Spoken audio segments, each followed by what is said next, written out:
Saudara, kini sejumlah pekerjaan rumah pun menanti terlebih lagi setelah pemaparan program kerjanya saat fit and proper test uji kepatutan dan kelayakan di Senayan.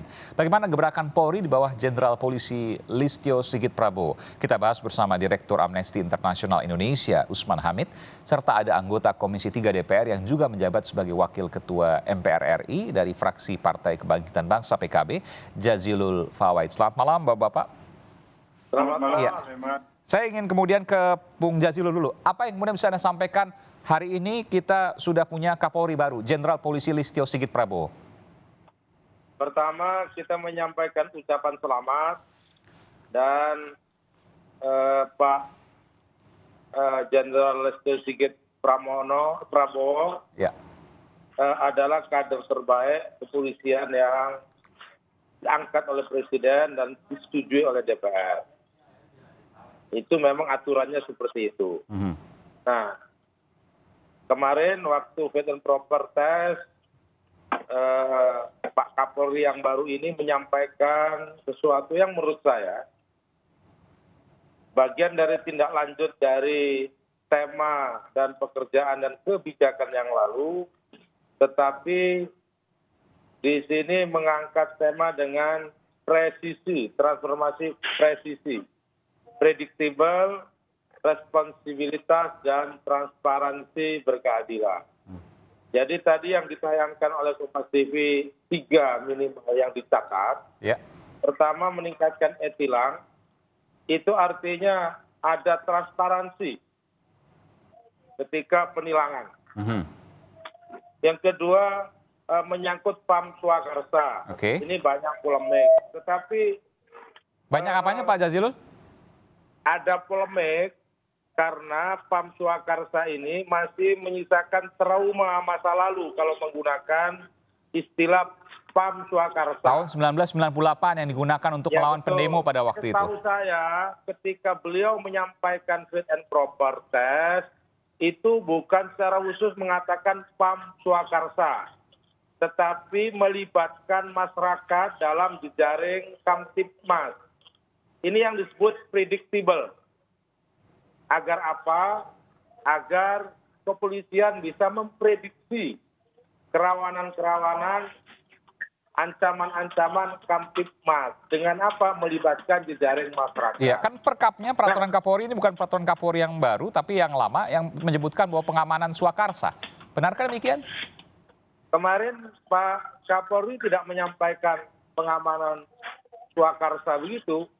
Yang beliau sampaikan bahwa kepolisian akan menggunakan jejaring kemitraan dengan masyarakat dalam rangka Kamtibmas. Oke. Sehingga memprediksi kasus-kasus yang akan muncul itu lebih mudah. Oke, kita coba bahas satu.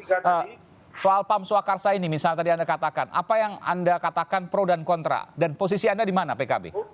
Istilah PAM Swakarsa itu menyisakan trauma kalau menggunakan istilah PAM Swakarsa.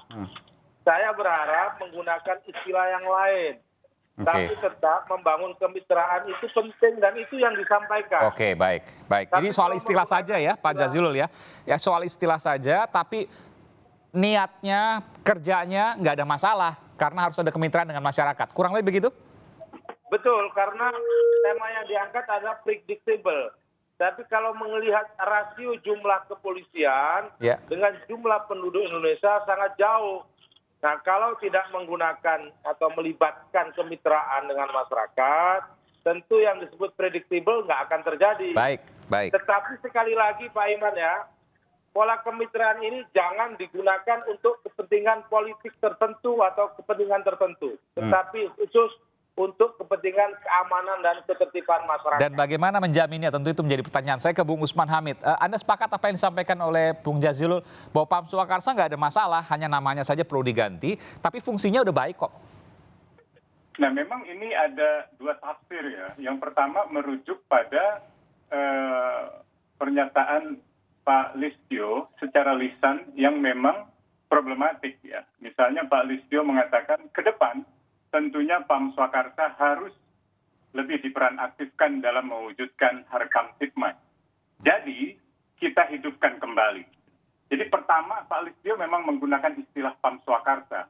Iya. Yang kedua, Pak Listio itu menggunakan kalimat jadi kita hidupkan kembali.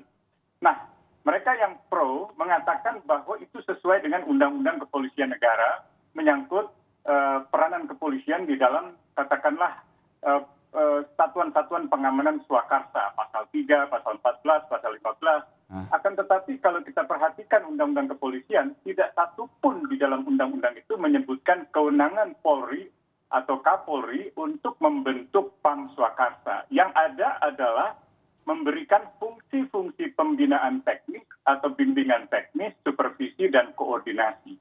Nah, dari segi itu sebenarnya kalau kita baca penjelasan undang-undang, yang dimaksud dengan Pam Swakarsa di sana adalah inisiatif masyarakat. Jadi ada kemauan masyarakat, ada kesadaran masyarakat, bukan sesuatu yang datang dari Polri. Saya simpulkan begini. Datang dari masyarakat. Baik, jadi harusnya itu bottom up, bukan top down. Harusnya bottom up, bukan top down. Benar begitu, Mas Aiman. Oke, jadi nggak boleh kemudian Anda mengatakan tidak boleh polisi membentuk Pam Swakarsa, harusnya ketika ada di bawah ada kelompok-kelompok maka dibina oleh polisi, begitu? Betul. Jadi kalau seandainya yang dimaksud dengan satuan-satuan pengamanan atau satpam di permukiman, di pusat perbelanjaan atau di perkantoran, tentu kalimat yang digunakan tidak tepat kalau mengatakan menghidupkan kembali. Karena satpam-satpam itu kan sudah ada di perkantoran Kompas, di perkantoran DPR, atau di pusat-pusat perbelanjaan. Nah mungkin Pak Listio perlu kembali pada naskah di dalam PowerPoint-nya atau dalam makalahnya yang sebenarnya lebih tepat, yaitu sekedar memperanaktifkan masyarakat dalam konteks pengamanan swadaya. Tapi logikanya begini, apa bedanya ketika kemudian yang kan ini semuanya sudah ada, tadi satpam sudah ada, betul Anda katakan. Lalu apa bedanya kemudian dengan top down dan bottom up? Kan dua-duanya bicara soal pembinaan, Bung Usman. Yaitu penyimpangan undang-undang dong. Kalau undang-undang menempatkan Polri di dalam konteks yang benar kan sebenarnya hanya mengukuhkan apa yang diminta oleh masyarakat. Misalnya perkantoran Kompas mengajukan pembentukan satuan-satuan pengamanan di lingkungan perkantoran Kompas, diajukan ke kepolisian, lalu dikukuhkan. Sebagai bagian dari pengukuhan itu akan dilakukan pengawasan, pembimbingan teknis, supervisi, pembinaan, dan seterusnya. Tetapi bukan dalam pengertian Kapolri yang membentuk itu. Itu saya kira yang harus diluruskan.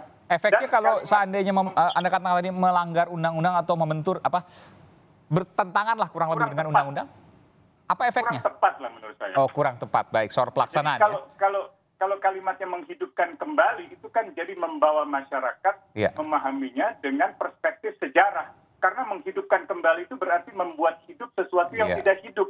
Dan sesuatu yang tidak hidup itu identik dengan yang lampau, yang sejarah, yang historis itu, yaitu Pam Swakarsa tahun 98. Nah, sampai di titik itu, saya kira kita jadi mengerti mengapa ada sejumlah pihak, misalnya media atau aktivis, berkeberatan dengan gagasan pembentukan Pam Swakarsa itu. Dan tidak ada satu kalimat pun di dalam Undang-Undang Kepolisian Negara Republik Indonesia yang berbunyi Kapolri atau Polri berwenang membentuk Pam Swakarsa. Tidak ada itu. Baik, ini soal Pam Swakarsa nanti saya akan tanyakan juga ke Bung Jazilul. Ada juga soal misalnya polisi tidak menggunakan pistol untuk kemudian berada di lapangan, termasuk juga polsek yang mencoba untuk menghilangkan kewenangan penyidikan misalnya. Apakah itu mungkin? Kita akan kembali saat lagi, tetaplah bersama kami di Sapa Indonesia Malam.